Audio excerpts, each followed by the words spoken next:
NBC's Bob Costas, host of the primetime show here on NBC.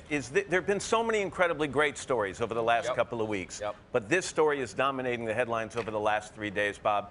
In the future, will this be seen as a footnote to these games or something more? I really think it might be a little bit more than a footnote, but it's not going to be a dominant story. So many historic things, sports-wise, happened here. And although we have our fingers crossed and we still have a weekend left, there have been a few glitches, but by and large, none of the things we feared about an Olympics in Rio have come to pass. They've done a good job hosting it. The people have been wonderful. I think we've all had a good experience. And we come away with dozens and dozens of indelible memories of great sports events and people we met and interacted with. So this, while I'm not trying to minimize it, I don't think this in the end will be something that is, you know, at the top of the list or even close. How much bigger, Bob, do you think this story got? Because this really hit a sensitive spot in Rio, the fact that there were these, you know, robbers with badges and things like that. How much bigger did it get because of this? Well, they are rightly concerned with the image of Rio as a place that leave security that you associate with an Olympics and terrorism and whatnot aside.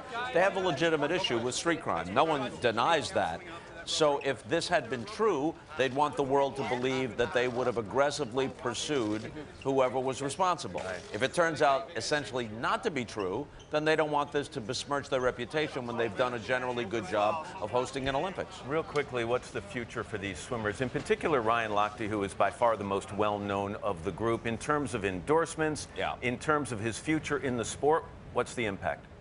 Well, he's the bold-faced name. I think the others more or less get a pass. People forget about it, or they say, well, they were younger, not a big deal. He's the central figure. And as you said, swimmers make most of their money off endorsements. It's not off prize money. He's probably cost himself millions and millions of dollars. All right. Bob, you stick around, all right? Bob's going to be back in our next half hour. Hello, Today fans. Thanks for checking out our YouTube channel. Subscribe by clicking that button down there and click on any of the videos over here to watch the latest interviews, show highlights, and digital exclusives.